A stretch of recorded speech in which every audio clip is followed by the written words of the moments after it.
Our real focus is a yield marketplace for Bitcoin. USBD just so happens to be the kind of gas token to use our several different types of products. And we want to make sure that people can do it easily, cheaply, and earn a gravity on top of it.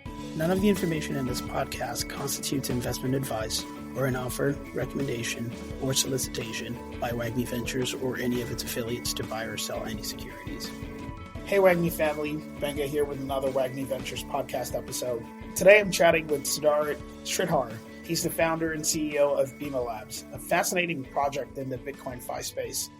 They're developing USBD, a Bitcoin-backed stablecoin which can be minted by providing Bitcoin liquid staking and restaking tokens as collateral from several blockchains, including Bitcoin scaling networks, EVM and SVM networks. For anyone who is new, this is the WAGMI Ventures podcast, where we do snapshots with interesting builders, founders, investors across crypto and AI. Check out wagmiventures.io to learn more about the syndicate behind the podcast. All right, then, let's get into it with Sid. Hey, man, welcome to the show. Thanks for having me. Thank you so much. It's super exciting to be here. Really appreciate you having me on. And I'm glad that I can share some stories, share some alpha, and get some alpha too, hopefully. Cool. Let's start off with your crypto journey. How did it all begin? How did you get here? Yeah, for sure. So I've been in the space since 2018. My peers wanted to buy Bitcoin, and I wanted to be the kid that built on Bitcoin. And I've always wanted to build on Bitcoin for a long time, but there was just so much of a lack of programmability. It didn't make sense. So I used to rope in crypto with Bitcoin. That's how far we're talking about back then. It's almost been 7 years since then. And it's been such a hallmark in the space for everyone to rope in crypto and Bitcoin. But Bitcoin is really its own leading indicator and asset class in its own regard. I ended up working for a few different places. I wanted to just DM a few people, anything related to blockchain and crypto. Web3 wasn't a thing back then, so it was a little bit hard. But I had the opportunity to be able to work under an awesome person named John at Neo Smart Economy, and they were trying to build an enterprise blockchain. Had some fun there, loved it, and I knew that there's so much more in the space for me. Ended up working for Casper Labs, Falcon X, Alchemy, worked on Wall Street Apollo. Greatest opportunity came working under Tim Draper. I think he's been an incredible mentor to me throughout my Bitcoin journey. I made a fund with Tim. I came up with the idea to make a co-investment vehicle. And Tim is an LP in many funds across the globe. It was a way for you to basically double down on companies that were basically coming through the pipeline. So let's say if Draper Goren Home or Draper Goren Blockchain invests in a company, the C, they're doubling down in the Series A. That's when my vehicle would have been active. We would basically allocate a check. We would run an SPV. And it was a great vehicle. I'm sure you might have heard of the guys who are bringing back the woolly mammoth, if you've heard of them. Yes. We've invested since the seed round. So we're very close to Ben and team with Colossal. They recently made the woolly mice. So, it was a really good opportunity to do that. Of course, I was much more focused on the digital asset stuff than anything. And I ran that fund for around 2 years before it ultimately got merged under Draper Associates. I tried to run a company before Tim. My first company flopped. My second company was an EVM on Rust. It was a bit of a chip on my shoulder, but it ended up getting acquired by Casper Labs, which then got acquired by Hedera. And things were murky and figuring out what I wanted to do from December of 23 to almost exactly a year ago. I was trying to figure out, what do I do next? I was like, I need to figure out. I'm still hanging out with Tim as a venture partner and stuff, helping out with just some stuff here and there for the Draper network and everything. So I wondered, how about if I were to make a company, right? Again, and I was hanging out with Tim in Vegas, and I hung out with him. He took us all out for an offsite, went out gambling. It was all a fun experience. He was sitting with me at the Vegas airport. We were at the gate to go back home to San Jose. And I like to always say this detail of the story. There was a Lego vending machine there. He got one for his grandkids. I got one for myself. So we're both sitting there with Minecraft Legos talking about Bitcoin. And this is someone who has 30,000 Bitcoin today.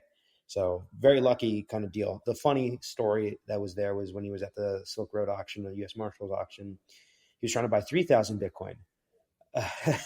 He misclicked another zero and he wanted to, that's how he ended up a billionaire, which is one of the best investments he's made, in my opinion. That lucky fat finger. It's a lucky fat finger. Absolutely. And it's the greatest mistake and accident that he's ever made.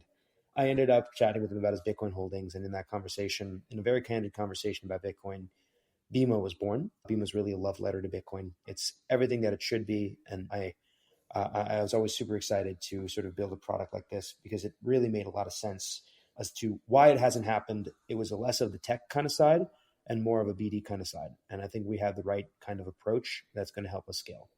Yeah, no, that's fascinating. I love how you position it as a love letter to Bitcoin. And of course, the story with Tim, that's the stuff that you come across in the crypto story, the crypto journey here. And, amazing that Bima has been born out of that relationship.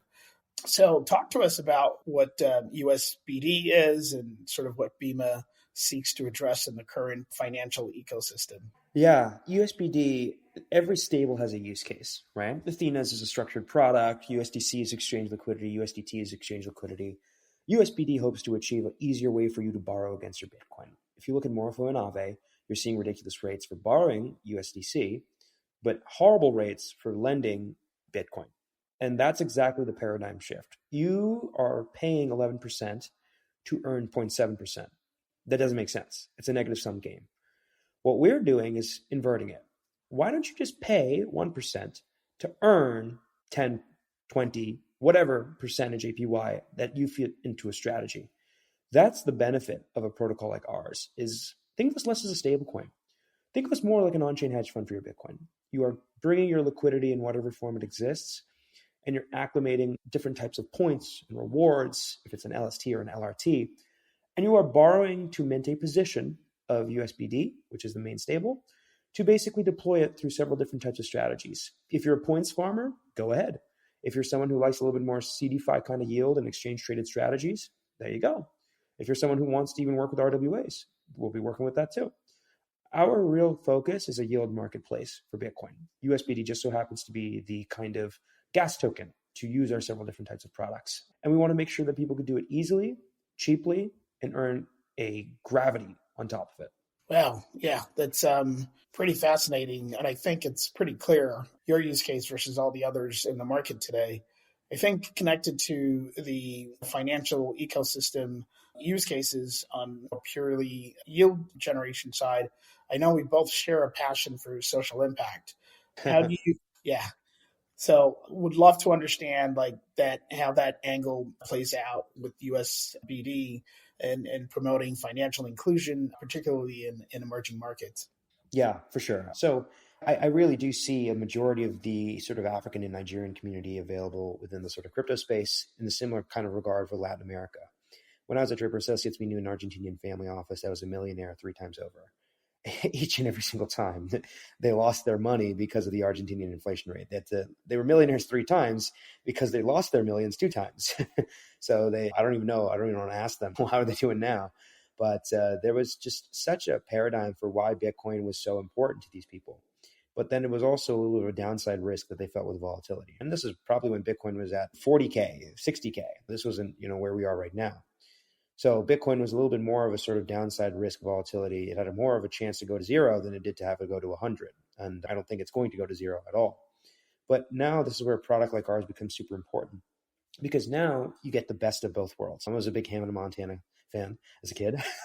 So you get the best of both worlds, right? You get the sort of upside of Bitcoin. You get the stability that's there. And why do we borrow, right? Think about it like this, right? An example that I like to use very commonly is there was a third co-founder of Apple who sold his shares for $800 to make rent. This was back in 1980 something, right? He lost out on his upside because he sold and gave up sort of the custody of the assets, right? And he sold it. He liquidated. And of course, we're in Bitcoin. We always believe in HODL. There was a person that bought pizza for $1 billion, but he didn't know it was going to cost $1 billion. Back then, it was just 10,000 Bitcoin. And he lost out on all of that for Papa John's. And trust me, it's not really that worth it. A product like ours becomes super important for financial inclusion because now you have a way for you to mitigate against man-made inflation with Bitcoin, but make short-term liquidity on it to use it for different types of payments, investments, any types of schemes and structures that you would like to use it for. That's the whole point of why Bitcoin is so important and why a product like Bima is so important. You should be able to make short-term liquidity on an asset that has unlimited upside. And financial inclusion comes in that regard. Look at Nigeria. The Naira has a 30% arbitrage when it comes to crypto. Oh my God. There's a huge reason why there's a huge scene and community there. All the points farmers, airdroppers, community members, they're very often from from Nigeria and the sort of North African regions. And it's so amazing to see that a majority of these people want to use it because money, ultimately, at the end of the day, like our $100, and you can tell me, I mean, you're more familiar than I am, Gabanga, but like think about it, right? Like our $100 in the States is, you could donate to a school and it would probably have them up and running for a few years. And that's the power of money. And Bitcoin is a universal paradigm that allows people to kind of exchange between it. So financial inclusion is super important because at the end of the day, what is the biggest issue that governments have on money? It's inflation, and it does affect people. That's the reason why there are much poorer areas than others. Argentina was a very vibrant country in the 1950s and 40s. And then they realized that they needed to start paying off debts, and they started printing money like it was a fax machine. And it, of course, suffered as a result. Financial inclusion really does center around Bitcoin because you need to protect your store of value. And I think that's the best way that we've seen it. The use case, if the rich people are using it, so should people who are of lesser sort of wealth and capacities. Because at the end of the day, inflation is the biggest threat to money than burning money. Yeah, no, you're spot on, particularly Nigeria, where Bitcoin is probably, if not the highest adoption rates there, and how that helps folks to have an alternative store of value and have an alternative means of commerce that is a much more inclusive and efficient. And of course, the story is really parallel to Argentina and, the family office you were referring to. So, it's pretty strong in how you see how this comes in from a social impact perspective to enable massive change in the way people live their lives and conduct commerce and have a store of value that is not just limited to a select few. But no, that's pretty interesting. I appreciate your take there. Hey, everybody. Quick thing here. We're excited to announce WAGMI Advisory, your home for all things fundraising, hiring, and partnerships. This is all about supercharging your project with the WAGMI network, consisting of over 20,000 executives, investors, and builders in crypto, all ready to come alongside your project to help it succeed. Get in touch at team@wagmiventures.io to learn more and figure out if WAGMI Advisory is the right fit for your project. Let's get back to the show. I want to dive a little bit into the tech behind USBD. Can you elaborate on the technology and how you guys are ensuring stability and for users or holders of the stable? Yeah, absolutely. We're an over-collateralized debt position model, right? So I would say that the way we work is very similar to the MakerDAOs and the Liquidities of the world in the way that we are over-collateralized, right? So we have a volatile asset backing. Let's say it's a 2-to-1 kind of arrangement. 2 Bitcoin in is going to output 1 Bitcoin's worth of a stable asset out, which is going to be USBD. The way we work is very similar to a Liquidity MakerDAO, and that's CDP for minting. That's not anything new. We do have a Morpho integration for lending and borrowing. So if people want to take USDC, USDT and swap, go ahead. And then we, of course, have an entire real marketplace that is entirely premised on these different types of strategy vaults, reminiscent of Yearn and Fed. But when it comes to our actual sort of product, the stable, we do have a sort of minimum collateral ratio. Let's say Bitcoin drops by 50%, we have a minimum collateral ratio trigger, such that if it is ever going to hit that collateralization ratio, the vaults liquidate, the user gets their Bitcoin back minus a liquidation penalty. They can either pay it off by closing out their trove with USBD, or a stability pool participant, which is very reminiscent of Liquidity V2, users who are retail or otherwise can deposit USBD to pay off their position, get Bitcoin at a discount, keep them net zero, and get your yield in that kind of way. It's a really good way to acquire Bitcoin.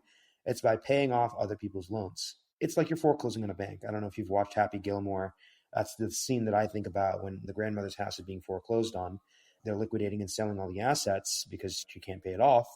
That's exactly what the process is like. So it's a really cool model that we're really operating with. The technology that I would say is the most important for us is how do we work with other infrastructures and insurance kind of projects? I recently posted an article on my Twitter that I wrote about my thoughts on BlockFi and Celsius. I was at Apollo, one of the biggest sort of structured firms when it comes to debt, credit, hybrid, equity. That's when BlockFi and Celsius came through the door. And of course, it was a complete shit show. So we had to understand about what was actually going on here. And I think a BlockFi with insurance is such a very novel concept. So what we do is we actually work with several different types of partnering protocols. We work with a project called BQ for underwriting DPEG risk, Satsurance, which is going to be used for managing collateral risk. We have VoltFi. It's an on-chain VIX. So if Bitcoin's price drops, you can actually make a profit on your liquidation because you would get a on-chain VIX product that's mapped to Bitcoin that essentially maps out the entire sort of structured product relative to the Bitcoin price. It's like an on-chain VIX. It's a good hedging mechanism. And then I would say another way that we're working with very soon is the Cork protocol. Cork protocol is an on-chain CDS that allows you to basically take yield-bearing assets like our USBD product and USBD product and basically create these different types of credit default swaps. And I think that's a very important component that a protocol like ours needs to have. It's a load of insurance, whether users decide to purchase or allocate. It's a very critical component to our structure. As for the infrastructure, we work with your layer zeros of the world. We work with your Babylons of the world. But at the end of the day, there's nothing, we would never want to build the infrastructure. We would want to partner with this infrastructure to build it, to make our own unique novel stack. I think the whole point about the tech is it's nothing, to be honest with you. Tech is literally like less than 2% of the issue. It is all about liquidity. It is battle-tested structures, security, and liquidity. If you don't have that, you don't have a successful product. Doesn't matter how many types of companies that you go through to say that I'm going to use your bridge, I'm going to use your bridge, I'm going to use this, I'm going to use that. And boom, it doesn't make you successful. It just makes you say a lot of things. So we really do value the business development level of execution to make sure that we're making partnerships across the globe, to make sure that we're building a good product. We have utility for our product. And ultimately, we need to service a trilemma, right? Vitalik has his own trilemma. So do we. It's across the liquidity, it's across yield, it's across utility. So it's basically liquidity, yield, utility is the main triangle that we need to service. And we can't make it an isosceles or scalene. We need to get as close to equilateral as possible to make sure that this is successful. So the tech is important in order to make sure that it works, but it's so marginally non-differential across several different stables. It's never about the tech. It's never about the tech. How can you use it and does it work? That's it. Then get the money to come through. That's what our focus is. Yeah, no, the application of the tech is what matters and how the outcomes thereafter. So completely agree with you there. And great that you mentioned Cork. We definitely know the team well. Anna and Phil are phenomenal. And it's great to hear you guys are working together. All right. I know you may have touched on this a little bit in the previous response, but just want to double tap on how you approach challenges integrating Bitcoin's volatility with the stability required for a reliable stablecoin. Oh, yeah. A lot of the other folks out there are backed by U.S. treasuries and that sort of thing. Bima's stable is backed by Bitcoin, which, especially in the recent days, or has been a bit volatile. It's dropped from the 100,000 number, ticking back up. But how do you guys just manage across or against that? Yeah, I would say that the Bitcoin volatility, like I said, it's insurance, it's an over-collateralization factor, it's a liquidation factor that's taken from the CDP model. That's what makes it important. I think the challenge that you're going to have is we take a wide variety of assets. So we take LSTs, LRTs, PTs, receipt tokens. Each of them have a different price differential from Bitcoin. The challenge is getting accurate Oracle pricing. So we use a wide variety and portfolio of oracles to make sure that if we are enabling people to be able to use capital like Bitcoin as collateral, we have the accurate price. And that's the most important challenge, is just how do we ensure that collateral is equivocally priced to these different types of proximities. And no matter what Bitcoin we price at, we should make sure that if it's relative to Bitcoin, we do need to be able to make sure we get the accurate price, because Bitcoin exists in many forms and functions. And our job is to make sure that it's reflected accurately to borrow against. That's pretty cool. In how you see, folks being concerned about that, it and how you tell the story about how the over collateralization and the liquidity makes a lot of the difference. Are there any other value props that you position the USBD against those other stables? And what strategies are in place to drive adoption? Yeah. Exchange and market maker adoption are critical. It's critical. CDPs and exchange listed stables butt heads. We need to find the balance between the two. How do we position ourselves differently? We're not listing our governance token and doing a points program. That's not how we do everything. We are doing a points program, but that's not the reason you come to us. The reason you come to us is because you want to earn yield. You want money that can be basically borrowed in a stable fashion to earn yield. That's why you come to us. So the way that we're differentiating ourselves from the majority of these different other participants is the fact that we're really taking a very keen interest in exchange relationships and market makers. We're planning to list USBD on several venues to make sure that people would be able to use it as collateral for trading. I think that's a very important concept. Sticking to just DeFi itself is not going to make you scale. MakerDAO has a huge cap on its head because it is only limited to DeFi. I think you're going to see that once they expand to more CDFi, CFi, you need to be everywhere. The adoption is about what use case can you create. So one thing is we are made in the USA. That's an optic. That is very important, however, because it helps you acquiesce 2 degrees of kind of hemispheres. The biggest thing I would say is if you want to be successful as a project, it used to be a mark of shame until this new administration came in. And you can still debate whether it's going to help or not. But one, being based in the States helps us a lot with certain advantages when it comes to relationships. But the second thing that's also there as well, it hinders certain aspects. For example, I'm not allowed to have any trading discretionary aspects when it comes to market making. I'm not allowed to. However, a global team that's based in the States is very beneficial for us because it helps us keep on par with market makers and exchanges to make sure that there is ultimately adoption for the stable. That's the only way I see it. Otherwise you're just creating a dummy token and putting it into an AVS.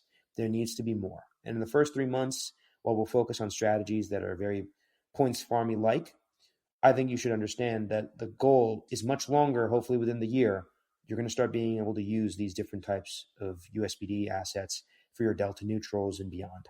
Awesome. And how you also work on adoption and getting this use case into the hands of folks who really care about it. I see that you've partnered with a lot of folks, which is pretty awesome and sometimes unusual for our space. But, folks like Babylon, Lombard, Lorenzo, BitLayer, DCL Link, I think also Barachain come to mind, just to name a few. Is there more you can share about what these partnerships are about? Is it about adoption, or are there other angles here? I know like Cork might be a different from the mix here, but it'd be great if you could shed some light there.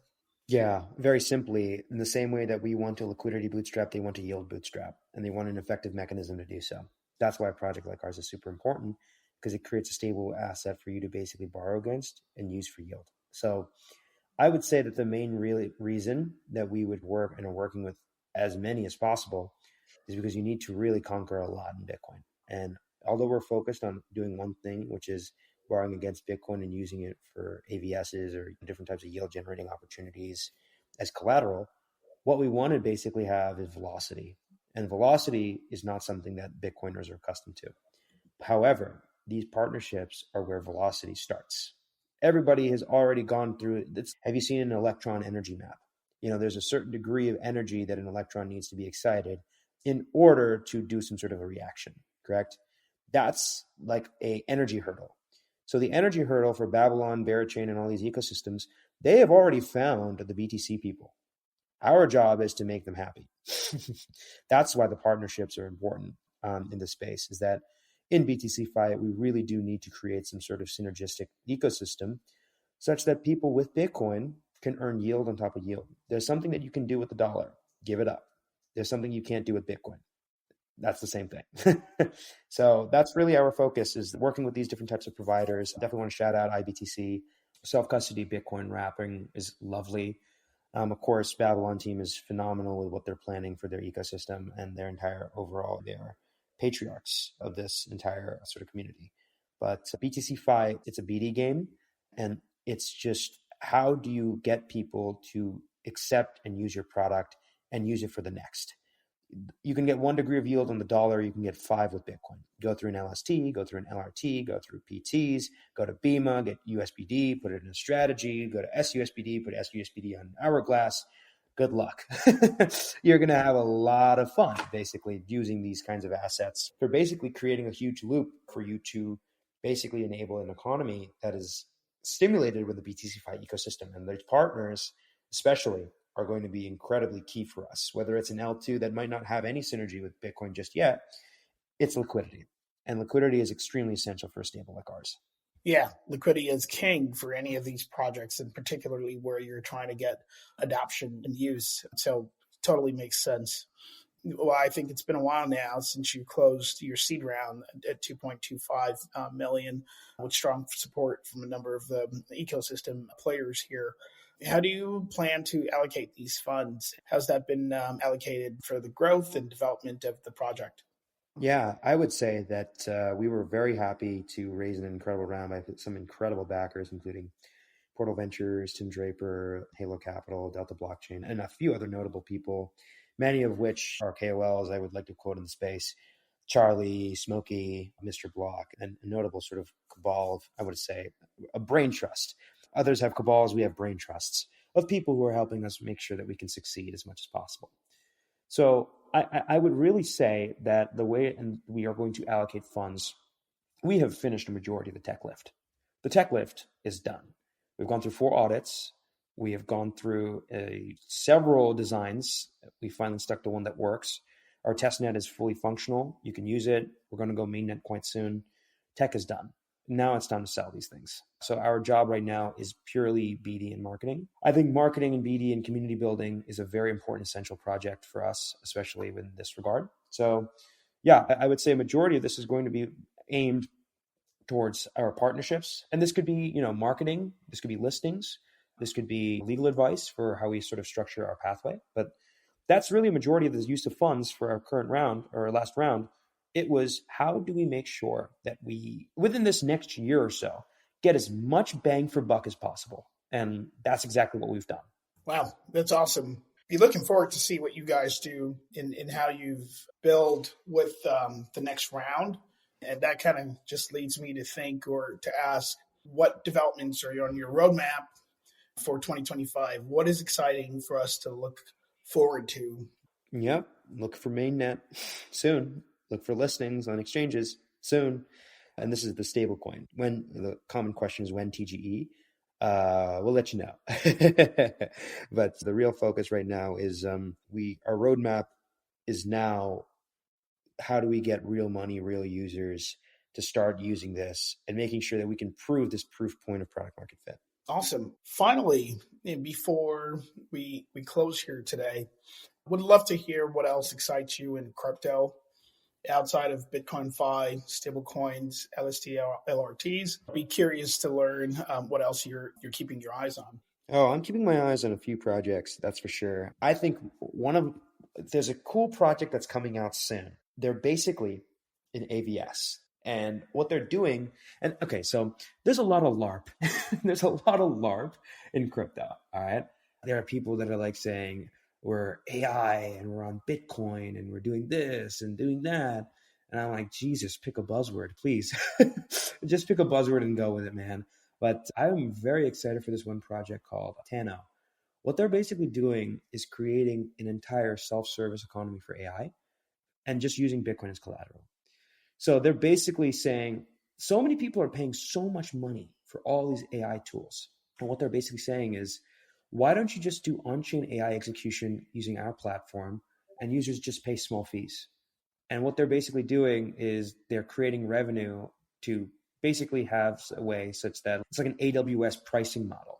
Like, I only get billed after I'm done with my work. I have to pay a transaction every single time. I get billed at the end of it. So it basically is enabling super cheap AI execution and queries on chain for gas fees. And they're backing their entire thing with Bitcoin. I think they're up and coming. They're going to be huge. I think that they're really going to be a very interesting use case for cheaper AI on chain secured by Bitcoin. And I think it's very interesting to see how the narrative plays out of a lot. And I would also say, what am I most excited you're going to see a lot of TGE you are going to see who is going to be the winner. Very soon, you are going to be able to see who are the winners in this space. So yeah, I would really say that, the biggest thing that's there is we would really focus on creating a really cool paradigm for us with our mainnet coming soon. I think you're going to see a lot of our partners start going mainnet as well. We'll be working. Now this is when the real money, and the tweets are all one thing. Marketing is now over. Now it's time to show me the money. Show me how we can do this. Show me how we can build. I am most excited we're finally going to launch. And when we launch, we are going to really people are going to start biting. There's going to be a lot less bark and more biting now. And we're going to see who has sharper teeth. So I'm very excited for that this year. And honestly, I'm very happy with what we've accomplished thus far. And it's still only 1% of our roadway. It's still 1% of our journey that I think we're still going to be embarking on. And I'm just this is the year where shit goes down. Yeah, 100%. I agree with you there. I think there are a lot of catalysts and tailwinds that are supporting that. So yeah, really excited for 25. Thank you for sharing what else you've got your eyes on. It's super exciting what you're building at Bima. Very differentiated. I think it's powerful. And I think it really brings one of the things that folks have been looking for a while, which is a true Bitcoin yielding strategy, project, play, whatever you want to call it. And yeah, my bets is Bima is going to be one of the winners. So really appreciate you being on the show and look forward to chatting with you soon. Awesome. Thank you so much, Amanda, for having me. And thank you for the WAGMI Ventures podcast for letting me tell my story. Letting me say my story. Really appreciate it. Yeah, absolutely. Thanks, man. Thank you. Take care. Hey, everybody. Thanks for listening. If you enjoyed the episode, go ahead and give us a good 5-star rating and subscribe wherever you're getting your podcasts so you can get all the latest conversations from the most interesting founders, builders, and investors from across the world. Thanks so much and have a good one.